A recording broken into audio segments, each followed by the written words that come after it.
নমস্কার বন্ধুরা, আমি শিখা স্পাইসি কুকিং এ আপনাদের সকল বন্ধুদেরকে স্বাগত জানাই।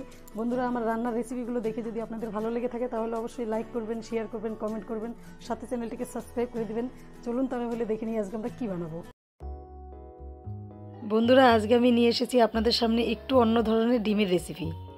তাহলে বন্ধুরা চলুন দেখে নিই ডিমের রেসিপিটা আমরা কিভাবে বানাবো। এখানে ডিমগুলোতে আমি হলুদ লবণ মাখিয়ে গরম তেলে ছেড়ে দিলাম। এখন ডিমগুলো ভেজে নেব।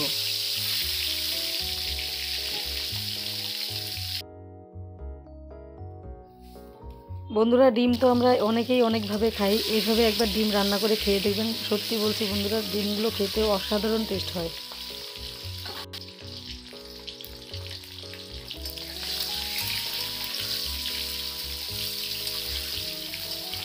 বন্ধুরা, এই ডিমগুলো আমি বেশিক্ষণ ভাজবো না, এই ডিমগুলো অল্প ভেজে নামিয়ে দেব।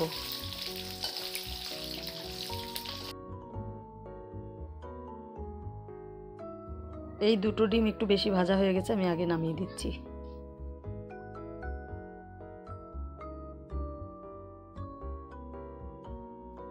বন্ধুরা, ডিমগুলো হলুদ লবণ মাখানোর আগে আমি একটু করে চিড়ে দিয়েছি, নইলে ডিমগুলো ফেটে আসতে পারে।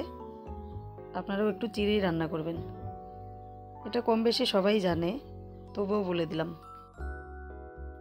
সবগুলো ডিম নামিয়ে নিলাম। এবার ফোড়নে দিয়ে দিব আমরা গোটা গরম মশলা আর একটা তেজপাতা।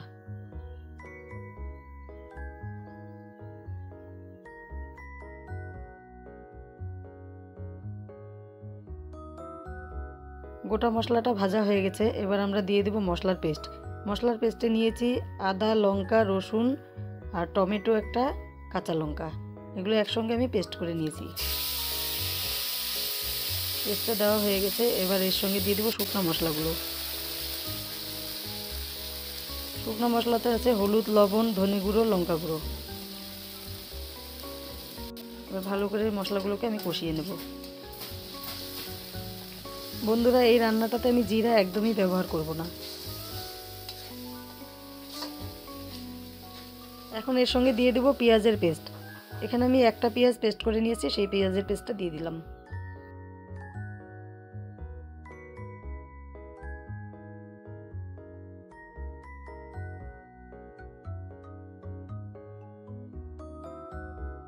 এই মশলার সঙ্গে এখন সুন্দর কালার আসার জন্য আমি সামান্য পরিমাণ চিনি দিয়ে দিলাম।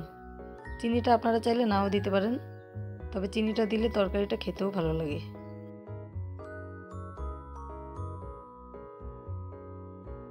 বন্ধুরা, মশলাটাকে আমি ভালো করে কষিয়ে নিয়ে ফিরছি।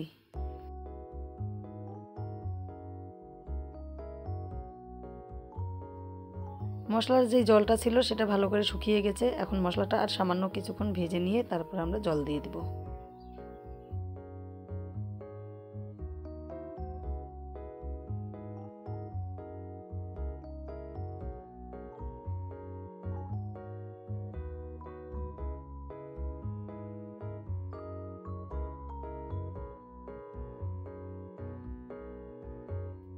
বন্ধুরা, মশলাটা পুরোপুরি কষানো হয়ে গেছে, এবার আমরা এখানে দিয়ে দিব গরম জল।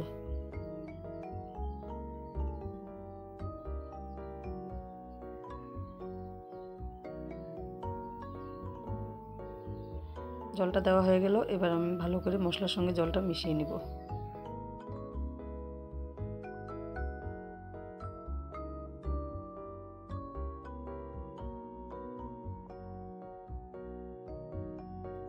বন্ধুরা, জলের সঙ্গে মশলাটা ভালো করে মিশিয়ে দিয়েছি। এবার আমরা গ্যাসের ফ্লেমটাকে মিডিয়াম করে একটা থালা দিয়ে ঢেকে রাখবো 10 মিনিটের জন্য।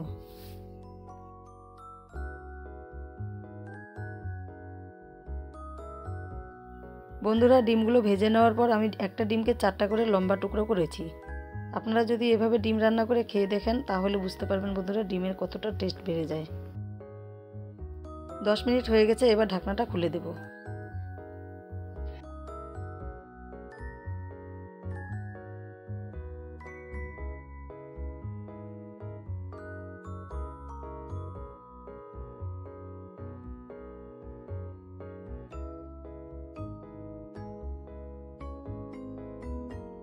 ঢাকনাটা খুলে দিয়ে 2 মিনিট জাল করে নিয়ে এখন আমরা এখানে দিয়ে দিচ্ছি গরম মশলার গুঁড়ো।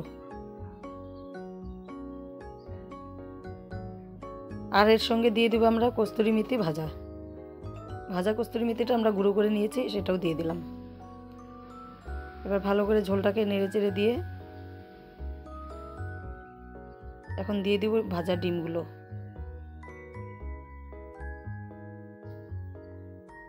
এবার আলতো হাতে নেড়ে দিতে হবে, নইলে ডিমের কুসুমগুলো ভেঙে যাবে।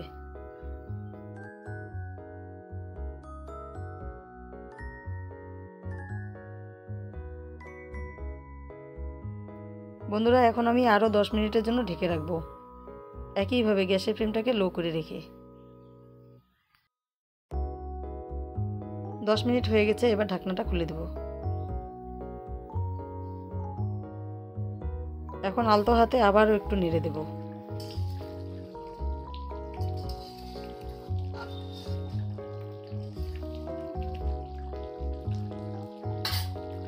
বন্ধুরা ডিমের ঝোলটাকে আমি আরও 5 মিনিট জাল করে নিয়েছি। ঝোলটা আপনারা যে যার নিজের ইচ্ছা মতন রাখবেন। আমি ঝোলটাকে এরকম শুকিয়ে নিয়েছি, আর শুকাবো না। তাহলে বন্ধুরা আমাদের ডিমের কারি রান্না দেখে আপনাদের কেমন লাগলো? যদি ভালো লেগে থাকে তাহলে অবশ্যই লাইক, শেয়ার, কমেন্ট করবেন, আর সাথে চ্যানেলটিকে সাবস্ক্রাইব করে দেবেন। ভিডিওটি শেষ পর্যন্ত দেখার জন্য সকল বন্ধুদেরকে ধন্যবাদ।